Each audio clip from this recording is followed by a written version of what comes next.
think that if you were born into using internet, that you're more susceptible and more vulnerable to the ill effects of it? I think there are three. Assuming the internet has an all-pervasive influence, as I've just claimed, I think there should be three groups. One is people who were exposed to the internet in their late 20s, 30s, 40s, etc., etc., and that would include dinosaurs like me. Then people who were exposed to the internet during adolescence, and digital natives who were exposed to the internet during the formative years, which were born with a tablet and exposed to the internet. I think the first group still uses social. First group, I mean the oldies, still use the social media as a form of communication, essentially. Reconnecting with old flames and old pals and so on and so forth, creating social network in the full sense of the word, communicating as they would have done on a telephone or or earlier via mail, post office. So they would see social media as a natural extension of the telegraph and the telephone and the post office and so on. And therefore, I think they would miss out on all the pernicious effects of social media, because they would limit their communication to the swapping of information, the expression of very basic emotions, and the coordination of meetings, essentially. Yeah. And that's where it will end. So it's, with me, it definitely did have an effect, but I was able to catch it early. So I caught it in 2012, but it was because I literally snapped. Like, I had no perception of reality. Like, I just lost my purpose. And I actually used to talk about this publicly. Like, I did not care. My emotions, it was just dead. Like, everything was dead. And I would say, why am I here? And it was one of those things where, yes, that barrier is getting bigger and bigger as our generation goes on. And, like your generation, you're like, why can't we just go, well, here they say the bar or the pub, I don't know how to say it in England, but like, why can't we just go to the bar and have a conversation? Like, what's the problem? I don't want to DM you. I don't want to direct message you. I don't want to text you. I don't want to like your emoji. I don't want to FaceTime you when you're right down the street from me. What's the issue? And these are the kind of things that I'm still to this day trying to figure out. Probably, there's lots of different things. I think it's got a grip on me. Like, definitely, I'll be with my fiance and I'll unknowingly just have I'll bring out my phone and then he'll be like, oh, why do you need your phone? And I'll be like, oh, I just need to check something. And it's like, do you need to check? No, I don't actually. I don't need to check. So I put the phone down. What are you checking for? Just like messages or like WhatsApp groups, all these group chats you have on Facebook. Everything's like pinging all the time. So it's like you feel, and it is really bad. Like, it's a bad thing, but you're just so aware that it's like, it has got a grip on you. I do that a lot of the time now. I feel like people become addicted. A lot of people can't be in the present moment. It's like they're there, but they're not really there.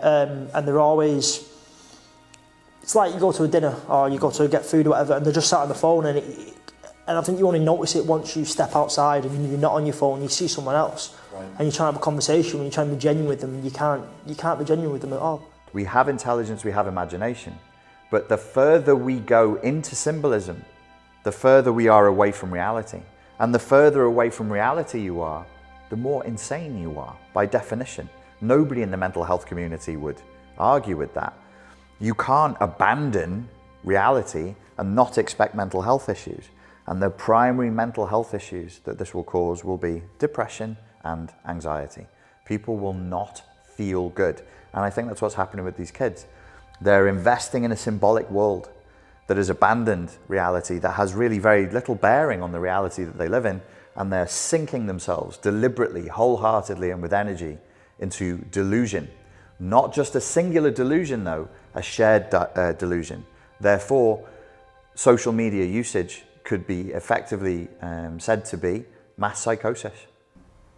Social media is the world for digital natives. Right. There is no other world outside it. There is no reality outside it. Okay. They live inside social media. This is their, and this reminds me of the question you asked me about simulation. These are simulated people. They live inside a simulation. They are in the matrix already. They don't experience. They experience themselves as real people who are leading real lives, but Right. they don't. Yeah. They are living in a matrix. Yeah. Social media is their reality. Bits and bytes are the instead of atoms, come instead of atoms. Their families are peers. And these peers are not real. They never see them or rarely see them face to face. They interact with digital renditions of other people, of objects, of places, of events, of. Yes. These are all digital, and in this sense, they are denizens of the matrix. If I look at the likes on my Instagram, the most likes I get are on selfies. And if I post something about seeing a band I like or like a scenic view, I get like half the likes. And it encourages you to post more like self-obsessed things, like, you know, It's narcissism. focus on your personal appearance rather than what you're interested in and parts of your personality. So in a way, it can diminish your personality because you're just more focused on what you look like. Well, I think narcissism is so common nowadays, though, you know. we're being rewarded. It's madness. I think for me, having suffered with an eating disorder before, like I said, there's like a big community online of kind of people in recovery and people supporting people trying to recover or supporting people to lose weight, and like having that showcasing their body image and that kind of thing, and it can become a very toxic environment, and without knowing you can get sucked in and be part of this. Selfies today constitute 60% of all activity on social network. We don't have statistics for the beginning, but I remember the beginning. And I remember when social network started, it was never about selfie. I don't remember selfies. Selfie became very prominent in 2015, 14, and today it is 6 out of every 10 posts. In other words, 6 out of every 10 times we interact with ourselves. Yes. We watch ourselves, we shoot And then we're ourselves. inviting the world, in inverted commas, to look Yeah. at us too. I'm looking at me, look at me too. Look, I'm looking at me, you look at me. So we have a situation of making love to ourselves, literally, making love to ourselves psychologically, falling in love with ourselves. If you take photos of yourself all the time, you must be in love. Developing emotional investment in ourselves. This is known as catexis. Catexis is emotional investment. Object relation theory in psychology told us that we start by being emotionally invested in ourselves, and then we learn to externalize this investment and invest in others. And this is called object relations. We invest in objects.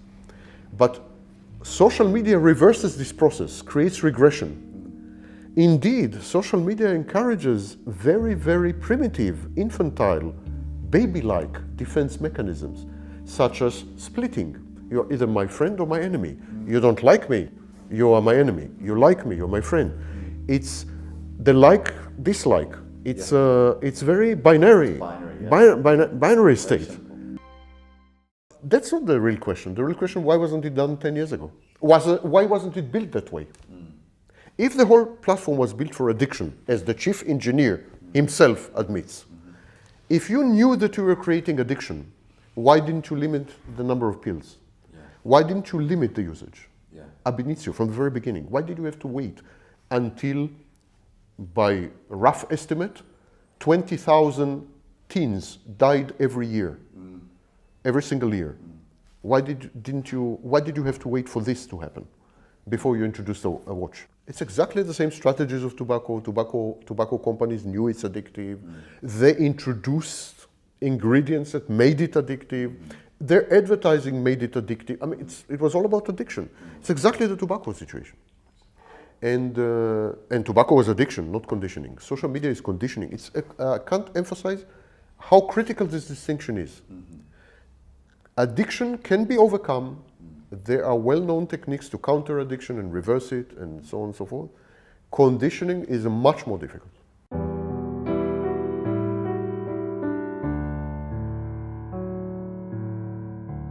And maybe the lesson then would be this thing that you're craving when you're on your phone for hours, scrolling and scrolling, and you're jumping at every notification that comes through, and you have separation anxiety from your smartphone. What you're craving is to be heard. What you're craving is to be seen. What you're craving is to interact.